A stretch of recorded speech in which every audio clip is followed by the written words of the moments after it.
А далее здесь птицы не поют. Они поют, только шепотом. Ты видишь, шумомеру везде. Чуть превысишь, сразу штраф. Знаешь, какой?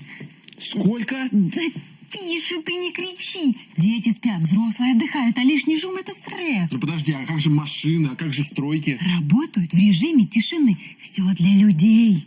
Справится ли новая система фиксации шума с нарушителями тишины, узнаем после вестей.